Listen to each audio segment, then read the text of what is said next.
I never imagined I'd end up knee-deep in mud, debating soil conditions instead of suspension setups. Most people knew me as the bloke who drove fast cars, said things that got him in trouble, and generally made a lot of noise about engines. Agriculture was something that happened quietly, somewhere in the distance, well away from TV studios and racetracks. Then I went and bought a farm. What began as a whim, and if I'm being straight with you, a rather romanticized vision of rural life, grew into something far more significant than I'd ever anticipated. Because when Clarkson's farm hit screens, it wasn't just people tuning in to watch me embarrass myself on a Lamborghini tractor. They were genuinely seeing, many for the first time, what farming in Britain actually looks like when the cameras aren't carefully positioned. And somehow, without any master plan or political agenda, I became something of a spokesperson for an industry that's been screaming into the void for years. Farmers grinding through punishing hours, scraping thin margins, clinging to land their families have worked for generations. I never signed up for that role. Nobody handed me a clipboard and said, "Right, you're the farming voice now." But once you're standing in those fields, living it even partially, you can't pretend the problems aren't real.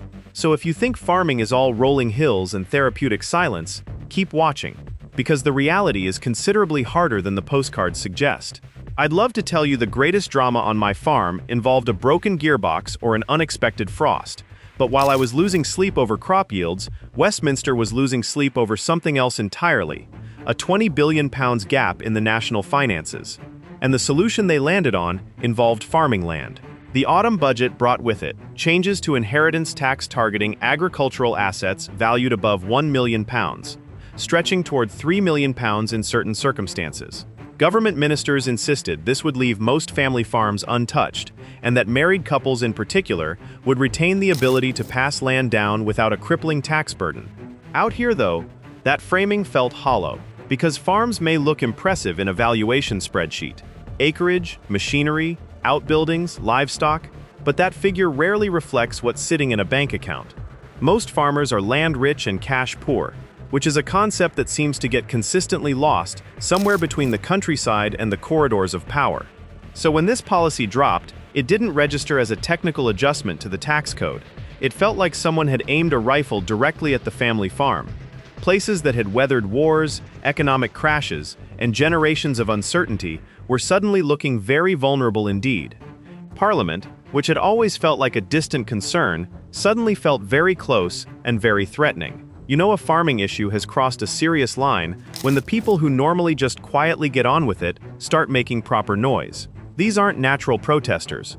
Farmers don't generally enjoy confrontation or headlines, but the inheritance tax announcement pushed groups across the country into open resistance. Not politely expressed concern, but raw, genuine fear about whether their farms would survive into the next generation. From the government's perspective, this was about ensuring wealthier landowners paid their share. From the perspective of families who'd spent their entire lives working specific fields, specific barns, specific bits of ground their grandparents cleared, it felt entirely different. It felt like being told the thing you'd sacrificed everything to preserve might have to be broken up and sold just to settle a tax debt.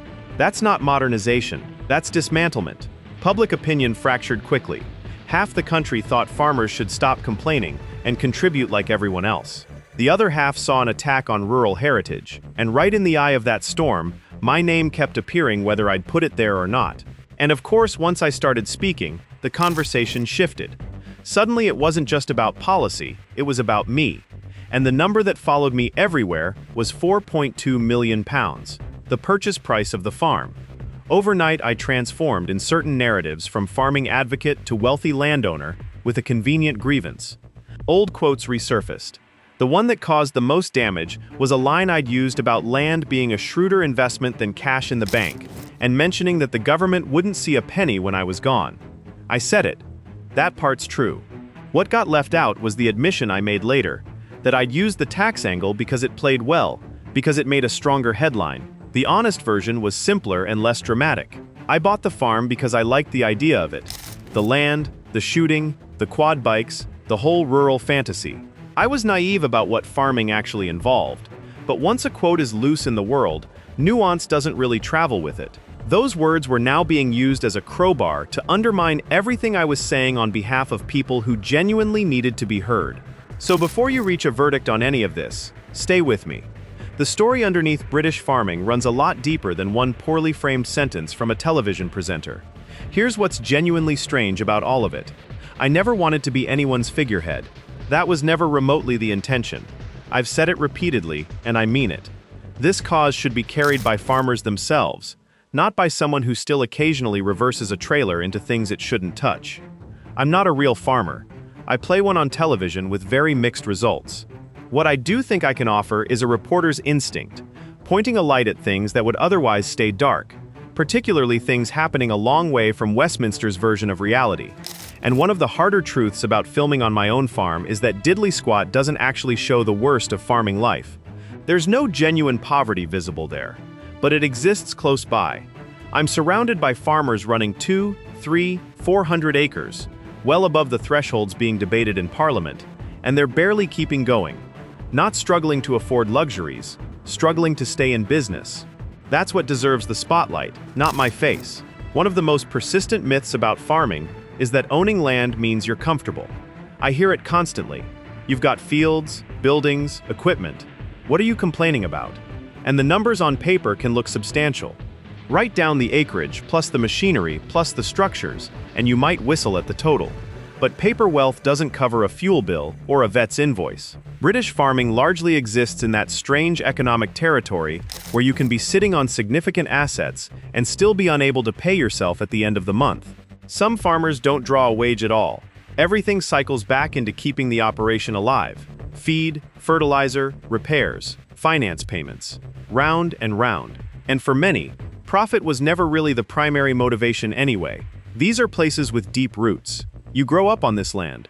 You know every field personally. You expect your children to know it the same way your parents taught you.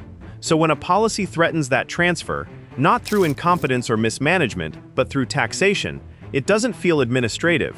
It feels like someone methodically dismantling something irreplaceable. What sharpened the fury for many wasn't even the policy itself. It was the sense of broken faith. Because in February 2023, Keir Starmer stood in front of roughly 3,000 farmers at the National Farmers Union Conference and made reassurances about tax. He said it clearly, to their faces. Farmers hold on to those moments because their entire planning horizon is shaped by what governments say they will and won't do. When the autumn budget arrived with inheritance tax changes that contradicted exactly that, the reaction wasn't just anger, it was betrayal. Though not everyone sympathized. Some observers pointed back at Brexit, which large portions of rural Britain had supported enthusiastically, with the suggestion that the subsequent economic complications weren't entirely someone else's fault. Fair or not, that argument circulated. The country was split again, farmers feeling abandoned by politics on one side, critics saying accountability had finally arrived on the other. In the fields, though, it wasn't a policy debate. It was people's futures. When rural frustration builds past a certain point, it eventually moves. In November 2024, it moved toward London. The National Farmers Union, representing approximately 55,000 members, organized a major demonstration on the 19th. Tractors, signs, real people with real stakes. This wasn't a fringe gathering. Initial projections pointed toward 10,000 attendees. Then things became muddled. Messages circulated suggesting unregistered farmers should stay away, with claims the permitted attendance had been capped at around 1,800. Organizers said official guidance had restricted numbers. The Metropolitan Police subsequently disputed that, saying no such restriction had come from them. The confusion itself became part of the story. I'd made plans to help, had a coach arranged to bring local farmers down. Nothing aggressive, no motorway blockades, just people who wanted to stand somewhere visible and be counted. Because most farmers aren't interested in causing disruption. They want to be taken seriously without having to burn anything down.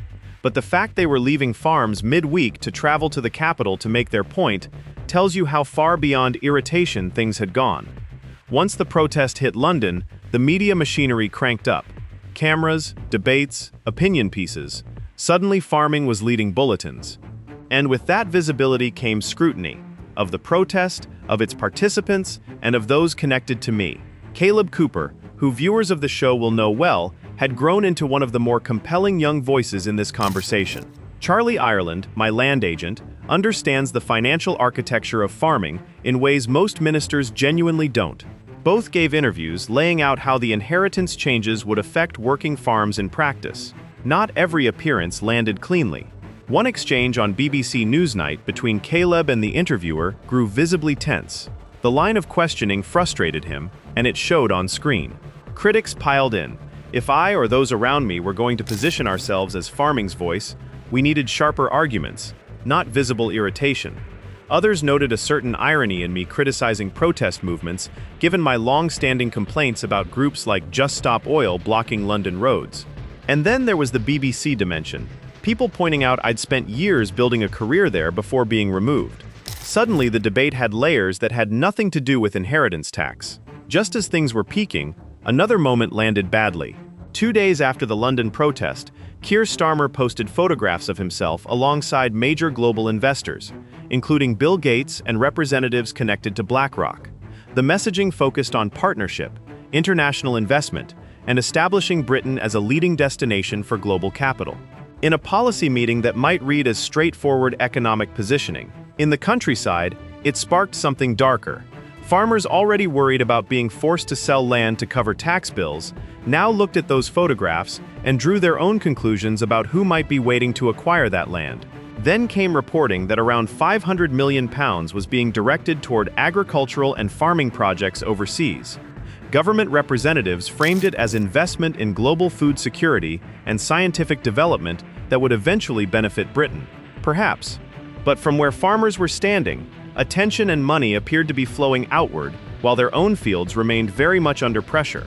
And somewhere in the middle of all this, I'd gone from trying to grow crops to representing an industry in crisis, without ever quite meaning to. If you want to see how this plays out, don't go anywhere.